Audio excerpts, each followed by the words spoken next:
Здравствуйте. Мы продолжаем серию передач газеты «Фармацевтический вестник» у редакционного камина.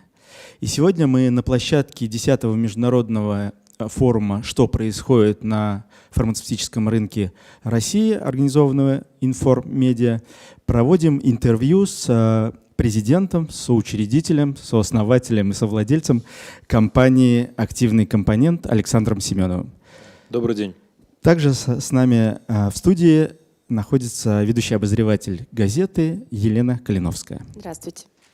Александр, вот хотелось бы поговорить по более глобальным вопросам, нежели чем мы обсуждали в прошлый раз, в последний раз, когда мы с вами проводили интервью, а именно по трендам, проблемам и возможностям фармацевтического рынка, как вот видится отсюда, из этой точки во времени.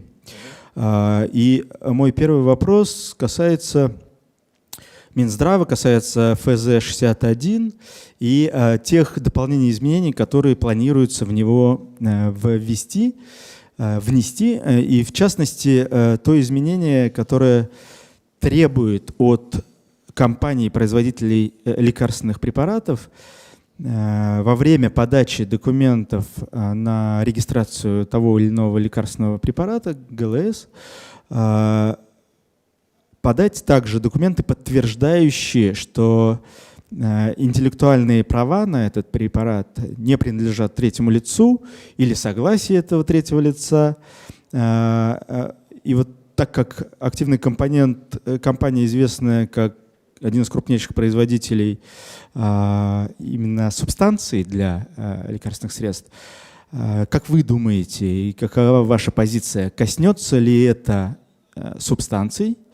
И если коснется, то будет ли это проходить в тех же рамках, в которых и касается лекарственных средств, в том числе гармонизации с законодательством, нормотворчеством в рамках ЕАЭС? Да, мы недавно узнали про эту норму, про этот проект изменений к 61-му ФЗ. И, если честно, Герман, были встревожены этим проектом изменений. С одной стороны, вы абсолютно правы, эта норма затрагивает лекарственные препараты, там ничего не говорится про лекарственные средства, к которым относится активная фармсубстанция. Но вместе с этим мы с вами знаем, еще несколько лет тому назад, если ты хотел зарегистрировать готовый лекарственный препарат, еще до истечения срока патентной защиты, у тебя такой возможности не было. Ты должен был дожидаться окончания патентной защиты, только потом запускать регистрацию. Очень хорошо, что несколько лет тому назад эта норма отменилась. И, соответственно, мы имеем возможность, мы как российский фармрынок, как компания, работающая на этом фармрынке, регистрировать лекарственные препараты еще до окончания патентной защиты, но не запускать эти препараты в обращение. То есть дожидаться своего часа, как, в общем-то, поступают многие дженериковые компании во всем мире.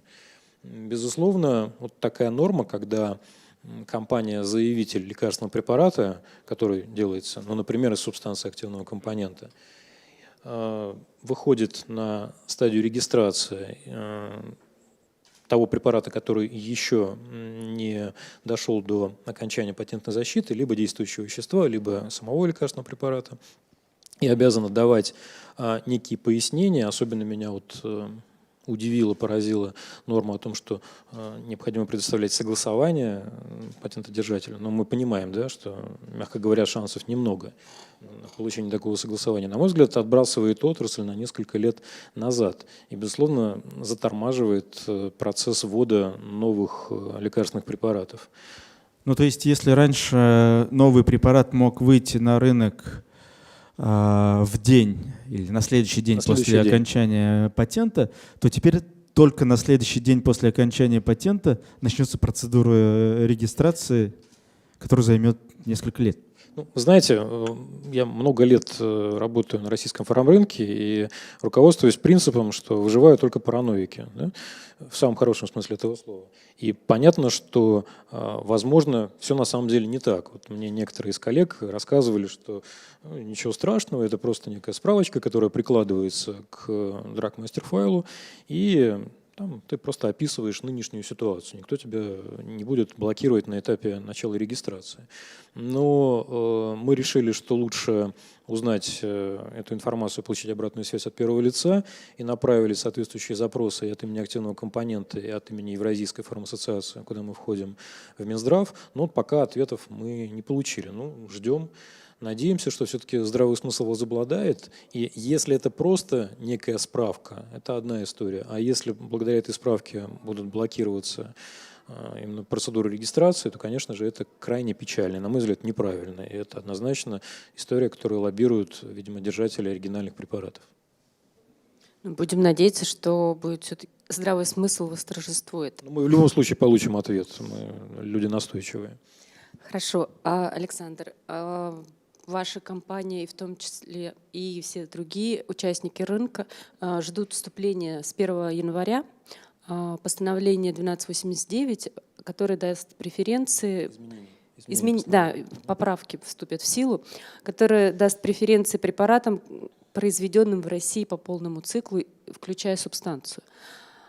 Но при этом решающее слово должно сказать Минэкономразвития, насколько я понимаю. Министерство финансов. Финансов. Есть ли уже вот какие-то параметры, какой будет эта преференция, чего бы вам хотелось? Да, и сардоническая усмешка заиграла на моих устах. Вы знаете, я бы хотел сказать несколько слов об этом замечательном постановлении. На моей памяти, я на фармрынке работаю уже, дай бог памяти, 24 года. Это, наверное, самая долгоиграющая история, которую так активно обсуждал весь фармрынок. И причем у меня сложилось такое ощущение, что уже какой-то 4-й год, да, заканчивается обсуждение, от темы начали немножко морально уставать, ну, как-то уже не камильфо ее опять поднимать, опять обсуждать, ну, вроде бы, ну, все уже, все понятно. 25% преференции, все хорошо. Дмитрий Анатольевич Медведев 12 мая подмахнул, наконец, эти изменения. Ну, дело за малым, чтобы теперь Минфин после огромной работы Минпрома, ну, доработал это постановление до надлежащей стадии и запустил. Если честно, в мае вот мелькнуло некое облачко на синем небе, потому что там мы подумали, Минфин уважаемая организация, но достаточно ли они разбираются во всех нюансах этого постановления. Но все-таки все пребывали в оптимизме в отношении того, что 1 января не за горами, мы точно дождемся. Могу сказать, что обратная связь контрагентов как российских, так и зарубежных очень большая. Вот мы на следующей неделе едем на CPHI в Мадрид, и у нас просто 3 дня подписания договоров, контрактов, трансферов технологий именно с прицелом на то, что определенные субстанции имеет смысл локализовать в России. То есть мы находимся в очень тесной связи со многими нашими иностранными партнерами, как производителями активных фармсубстанций, так и производителями готовых лекарственных средств. Но вот буквально недавно мы получили информацию, что же нас ожидает в рамках данного проекта, и опять по своей старой доброй традиции направили запрос, уж простите, Дмитрию Анатольевичу Медведеву в аппарат правительства, поскольку он подписывал данные изменения, от имени активного компонента, и, надеюсь, вот скоро направим от имени Евразийской фармассоциации. Нам непонятно 2 момента. Первое. 25% преференции, как выясняется, дается не от начальной цены контракта, которая, в общем-то, тоже появляется не с потолка, это некая средневзвешенная цена позиции, с которой начинаются торги, а от конечной цены.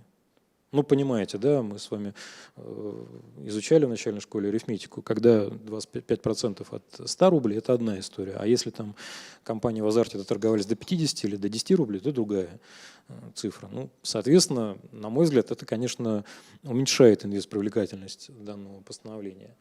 А вторая история еще более интересная. Если внимательно прочесть сам текст постановления, а мы вместе с нашими юристами, не только с нашими, сделали это просто вот досконально, дословно, то выясняется следующий парадокс. Данная преференция 25% вступает в силу только в том случае, если иностранная компания пришла участвовать в этих торгах Ну, такой, знаете, иностранец-самоубийца. Он понимает, что он не выиграет. Ну, вот пришел, да. Вот, его отсекли, и только тогда именно два оставшихся представителя в торгах, один из них российский, который с иностранной субстанцией, а другой российский с локальной субстанцией, разыгрывают вот эту преференцию. Только при таких вот уникальных условиях преференция действует. Если вдруг иностранца нет, не действует. То есть если два игрока пришли наши, у одного есть субстанция, у другого нету, это не будет работать. Если, повторяю, если читать буквально, это именно так. Причем мы сначала не поверили, мы получили обратную связь от многих уважаемых и российских производителей, и юридических департаментов этих производителей. Нам никто не подтвердил обратное, в том числе и в Минпроме. Ну, Минпром, мне кажется, тоже немножко устал от этой истории, поэтому вот мы хотим получить обратную связь, получить ответ, потому что, на мой взгляд, это странно. Да? Вот именно такая история. А вдруг не придет иностранец? Потому что скажет, что в этом нет никакого физического смысла для него. Ну, конечно, если он видит двух подавшихся россиян, то какой смысл приходить вообще в эту игру? И вы знаете, вот в рамках Петербургского экономического форума у нас была очень интересная дискуссия вот в конце мая этого года, и там некоторые чиновники высказывали недовольство, когда мы обсуждали вопрос создания единого органа управления фармрынком, государственного органа, ну, по примеру FDA, например. Этот пример, он, на мой взгляд, однозначно показывает, насколько такой единый орган управления нам необходим.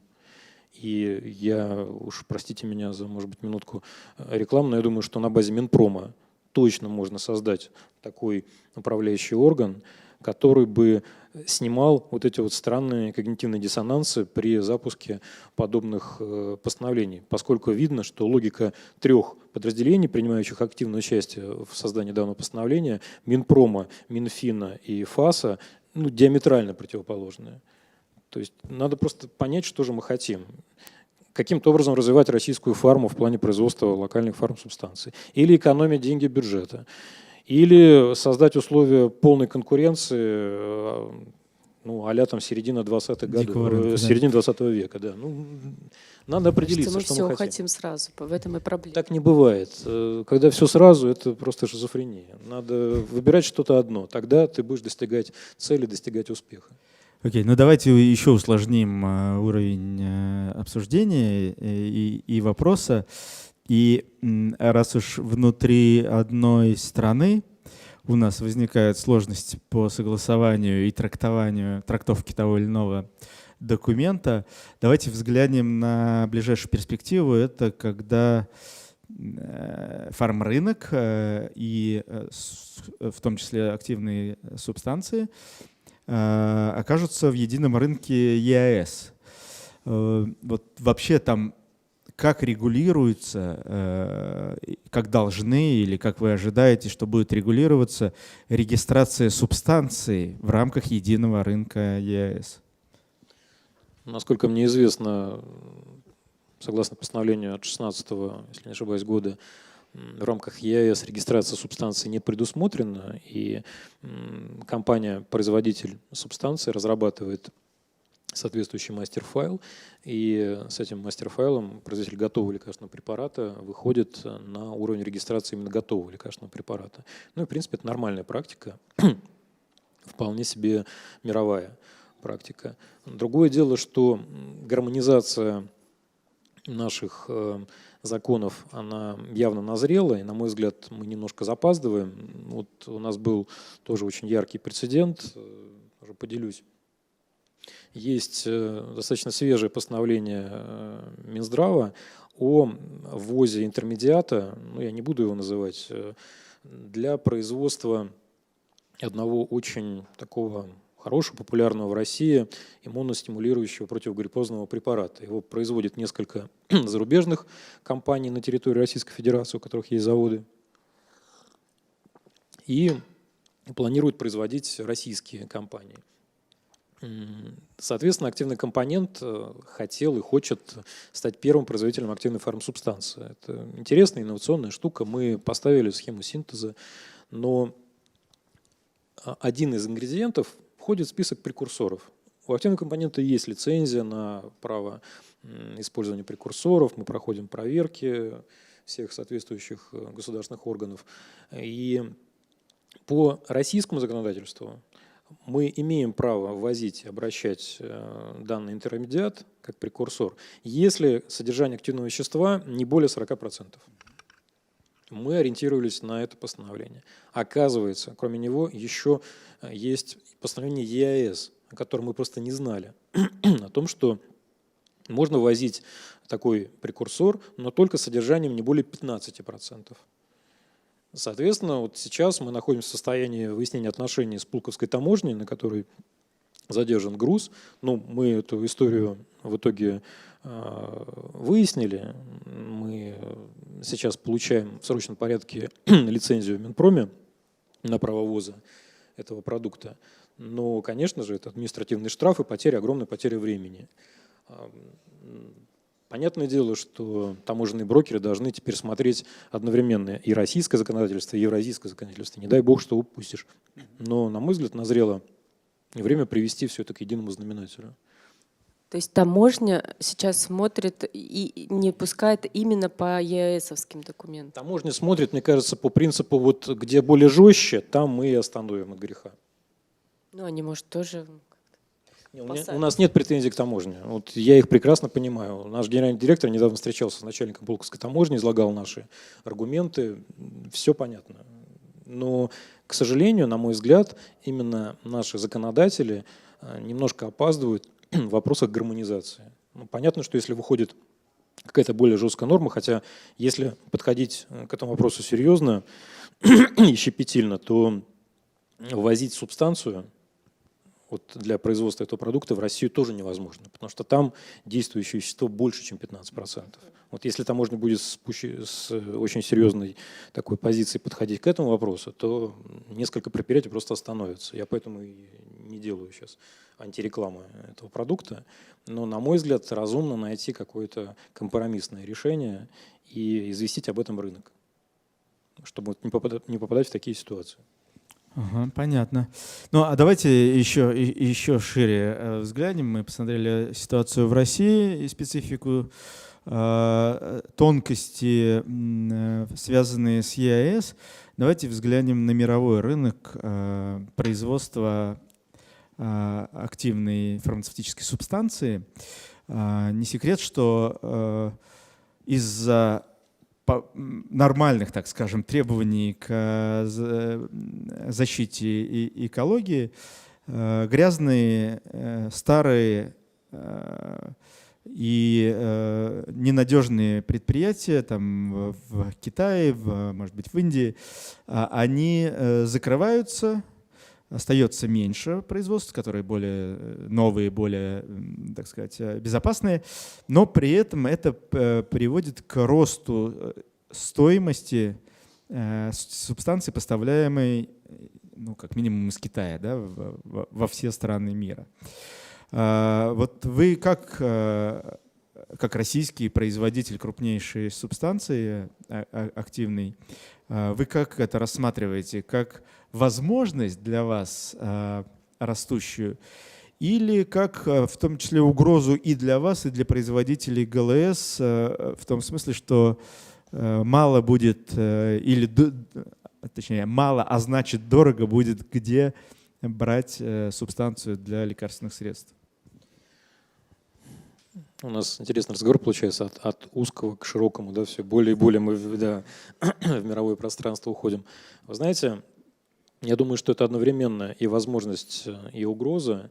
Безусловно, китайское правительство очень круто взялось за своих производителей не только активных фармсубстанций, но и химических интермедиатов. И мы знаем о фактах закрытия целых провинций в Китае, которые не соответствуют новым экологическим нормам, которые внедрены в Китае с 1 января 2018 года. И, безусловно, российский фармрынок, может, еще не до конца прочувствовал эту историю, ну, потому что у всех есть страховые запасы субстанций, но цены на целый ряд популярных субстанций поползли вверх именно в долларах, И, безусловно, это сказывается на рентабельности, в том числе на конечной рентабельности производства готовых лекарственных препаратов. Мы, безусловно, стремимся каким-то образом диверсифицировать наших поставщиков и получать продукцию не только из Китая, но и из Индии, из других точек земного шара. Но, безусловно, определенные сложности есть. Жалко, что не получается договариваться о создании таких кластеров по производству химингредиентов, химинтермедиатов в России. На мой взгляд, это было бы крайне востребованным. Если мы посмотрим с вами, программа 2020, конечно, во многом позитивна была, но в ней был прописан отдельный раздел в плане производства активных фармсубстанций. И этому вроде бы уделялось достаточно много времени. Если мы с вами пересчитаем компании, которые производят активные фармсубстанции или производство полного цикла в России, вот на пальцах двух рук мы точно их уместим, разместим. На мой взгляд, необходимы определенные стратегические системные стимулы, чтобы такие компании появлялись, в том числе создание базы как вот этих самых интермедиатов, химических реагентов. У нас до смешного доходит изопропиловый спирт надлежащего качества мы приобретаем у компании LG Chemicals, да, знаете, которые телевизоры делают. Они еще и вот это вот поставляют. Потому что не найти в России надлежащего качества изопропилового спирта. Если химики есть в зале, они понимают, что, в общем-то, это достаточно простая история. Хоть самому запускай. Хорошо, обязательно. Прислушаемся. Поэтому, на мой взгляд, повторюсь, это и возможности, и угрозы одновременно. Мы стремимся сейчас переходить на взаимодействие с индийскими компаниями, которые поставляют интермедиаты. Мы открыли фронт-офис в Индии, и достаточно неплохо это у нас получается. Вот как-то так. А какие-нибудь ингредиенты вы покупаете в России? Вот что-нибудь хотя бы? Да, какие-то покупаем, но в основном это реактивы, которые мы используем при производстве активных фармсубстанций. Именно интермедиаты покупаем, но в крайне ограниченном количестве. Просто не найти. Мы даже, я могу сказать больше, мы организовывали круглые столы на базе Минпром, мы собирали каких-то производителей, и даже нам там кивали головами, говорили, да, попробуем что-то сделать. Но пока, мягко говоря, не очень получается. Видимо, им нужны объемы для начала гарантированно. Без комментариев.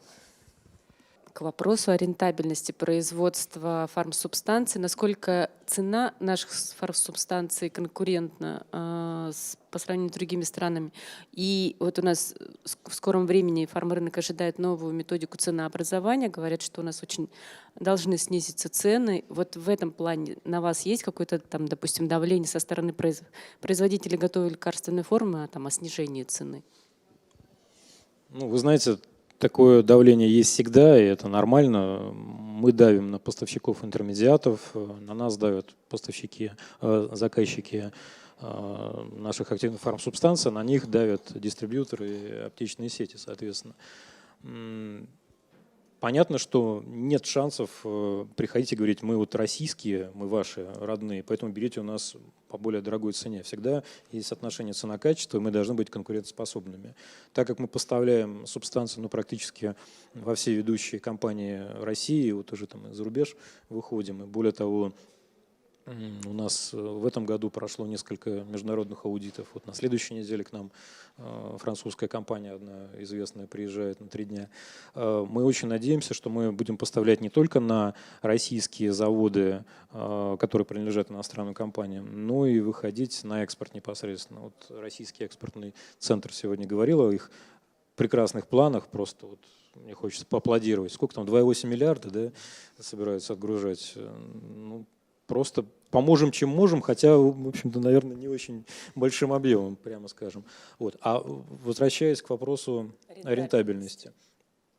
На мой взгляд, производство активных фармсубстанций в России, если вы уходите в стадии синтеза и все более и более глубокие стадии синтеза, это вполне себе рентабельная история, но, понятно, должна быть, во-первых, очень компетентная команда, которая умеет это делать. И с этим есть определенные проблемы. Мы химиков собираем не только по России, но по всему там ближнему и дальнему зарубежью.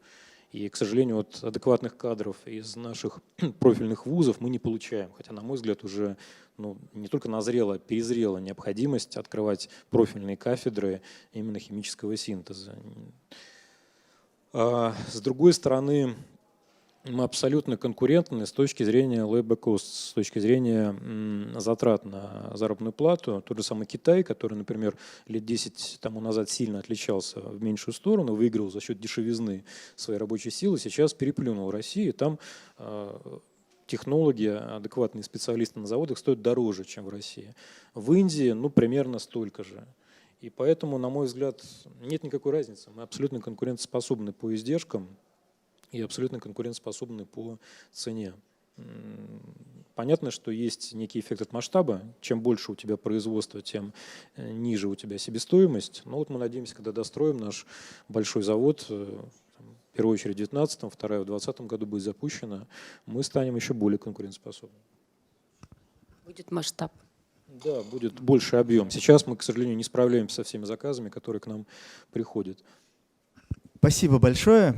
Я напомню, что это была программа у редакционного камина газеты «Фармацевтический вестник». И сегодня в этой студии на базе информедиа конференции «Что происходит на фармацевтическом рынке России» был президент компании «Активный компонент» Александр Семенов. Спасибо большое. Спасибо. Ведущий обозреватель газеты «Фармацевтический вестник» Елена Калиновская. Спасибо. И я, главный редактор газеты, портала и телевидения «Фармацевтический вестник» Герман Иноземцев. До новых встреч. Всего хорошего. Всего доброго.